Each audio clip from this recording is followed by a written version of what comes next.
ठीक है। अब बारी आती है थर्ड लॉ की। ये क्या कहता है, to every action there is an equal and opposite reaction. Opposite reaction, आइए देखते हैं इसका मतलब क्या है। मान लीजिए कि एक बॉडी टेबल पे रखी हुई है ना, तो इस पर ग्रेविटी की वजह से नीचे वेट लग रहा होगा mg।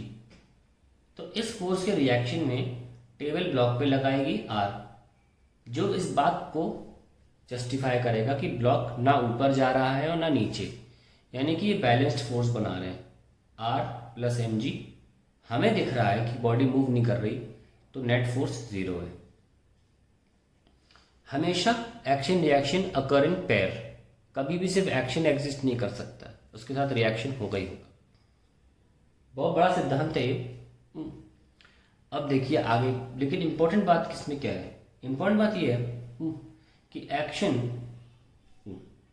And reaction forces never act on the same body, act on same body. बहुत ही इंपॉर्टेंट पॉइंट है। जैसे कि मैंने आपको एक क्वेश्चन दिया अभी टेबल वाला, इसी को आगे बढ़ाते हैं। मैं कह रहा हूं आप जरा इस पर इस बॉडी को टेबल पे रखा। अब इस बॉडी जो मास है, मैं इसको सिर्फ इस बॉडी को बाहर निकालूं और इस पे एक्शन रिएक्शन मार्क कर दो। तो मान लीजिए आपने एक्शन इसे मान लिया mg को, रिएक्शन मार्क कर रहे हैं, कहाँ करें,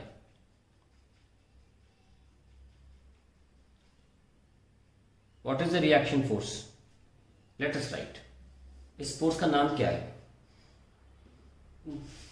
mg को क्या लिखोगे, force on body due to earth, due to earth. तो भाई रिएक्ट तो अर्थ पे ही करोगे ना।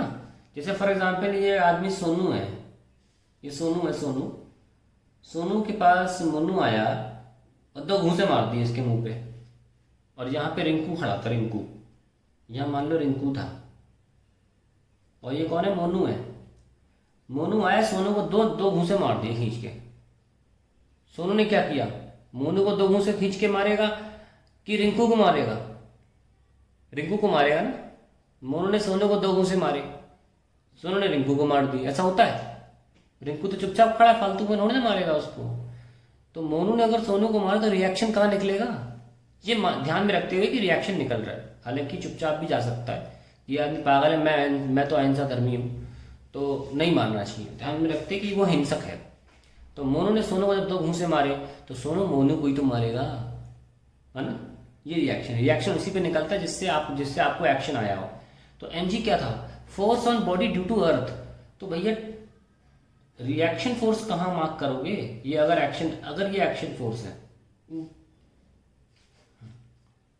तो रिएक्शन फोर्स कहाँ मार्क करोगे, बिल्कुल एक्टिव पैसिव करो, force on earth due to body, ये लिखना पड़ेगा आपको। Force on body due to earth, तो force on earth due to body. तो अगर आपने एक बार बना दिया, ये है धरती माँ और इस पर सेम फोर्स लग रहा है, सेम फोर्स mg, सेम, तो इसका एक्शन है, तो ये है रिएक्शन। टेबल पे मत बनाना, और उसकी अपनी बॉडी पे तो लगना ही नहीं है कभी भी। ये जो आप मार्क कर रहे थे ना, ये कैपिटल R, ये भी एक्शन फोर्स है, ये रिएक्शन फोर्स नहीं है। अगर आपने इसी पे मार्क कर दिया तो, अगर आपने इसी बॉडी पे मार्क कर दिया तो, लेकिन वो कैपिटल R जो है वो कहीं ना कहीं किसी एक फोर्स का रिएक्शन फोर्स भी मैं अभी साबित करता हूँ। पहले ध्यान सुनिए, ये बहुत ट्रिकी लॉ होता है, लोगों को लगता है समझ में आ गया। सबसे ट्रिकी लॉ है ये। इस बॉडी पे mg फोर्स लग रहा है, अंग्रेजी में क्या बोला, force on body due to, धरती के कारण तो लग रहा है। तो रिएक्शन किस पे निकालोगे, मोनू ने सोनू को 2 घूंसे मारे, सोनू रिंकू को तो मारेगा नहीं, मोनू को ही तो मारेगा। सिमिलरली रिएक्शन फोर्स कहाँ होगा, force on earth due to body. आप कह रहे हैं यार इसकी बॉडी क्या होगा, ये धरती पे कैसे फोर्स लगाएगी, बिल्कुल लगाएगी। mg और जब किसी बॉडी में फोर्स लगता है तो उसका फॉर्मूला होता है मास इनटू एक्सेलरेशन। तो आप देख सकते हो कि एक्सेलरेशन जो हुआ अर्थ का, वो हुआ mg अपॉन कैपिटल M, जिसमें ये अर्थ का मास है, अर्थ का mass into acceleration of the earth. आप देख सकते हैं कि ये जो m/m वैल्यू है ये बहुत छोटी है, बहुत छोटी। ये acceleration of earth almost zero ही है, इसलिए जितनी भी बॉडी पे अर्थ का फोर्स लग रहा है सारी बॉडी अर्थ पे भी लगा रही है, परंतु अर्थ के मास बहुत ज़्यादा होने के कारण धरती महसूस नहीं करती वो एक्सेलरेशन।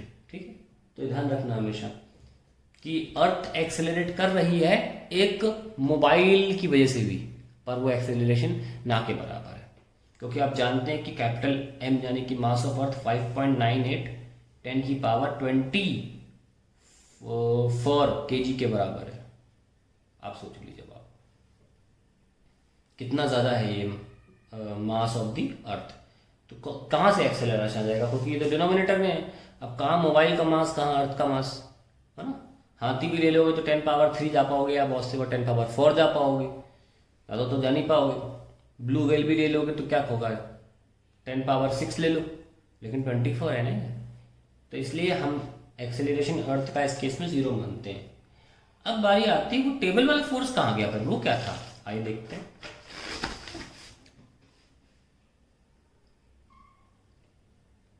हमने बॉडी को टेबल पे रखा था, तो टेबल और ये बॉडी टच कर रही थी, तो सिर्फ टेबल पे बनाओ। ये क्या है, क्या बोलोगे, इस फोर्स को बोलोगे मान लो R1, force on table due to body, ये बोलोगे ना इसको। तो अब बॉडी को बना लो वो वाला फोर्स पलट के, R1 सेम होगा ना, R1 लिखने तो नहीं है, R ही लिख लो। तो क्या लिखेंगे, force on body due to table. अलग चीजें हैं, यानी कि हमने जो यहां पे फोर्स लगाया था mg, और ये जो R है, ये दोनों ही R और mg अगर देखे जाए तो दोनों ही एक्शन फोर्सेस हैं, है ना। Hence the final conclusion is that when you make a body and when you mark these forces mg और ये reaction force from the surface to the block, R and mg are not action reaction forces, they are not action reaction forces। R and mg इस diagram में जो दिखा रहा हूं, do not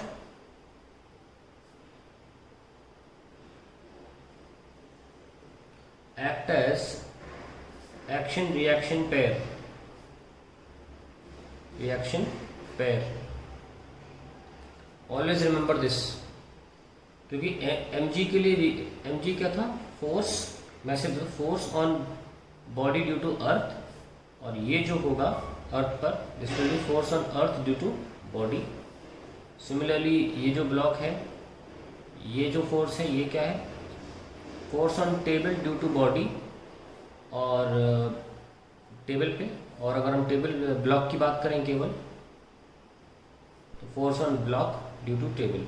ये होते हैं एक्शन रिएक्शन फोर्सेस, ये नहीं है एक्शन रिएक्शन, ये सिंपली क्या फोर्सेस है, acting on a body and they make the body static at that place. तो ये बैलेंस्ड फोर्सेस बनाते हैं, ये एक्शन रिएक्शन नहीं है। तो कंफ्यूज नहीं होना इसमें कि आप इसको एक्शन रिएक्शन मान लो, ठीक है। तो यही बताना चाह रहा था कि मैं कि एक्शन रिएक्शन पेयर कैसे होते हैं। और कभी भी प्रॉब्लम हो आपको ये आइडेंटिफाई करने में, ये अंग्रेजी में लिख लिया करो, force on body due to earth, active passive करा करो, आपको अपना पता चल जाएगा कौन से फोर्सेस एक्टिव है, कौन से एक्शन और उनके रिएक्शन कौन से फोर्सेस है।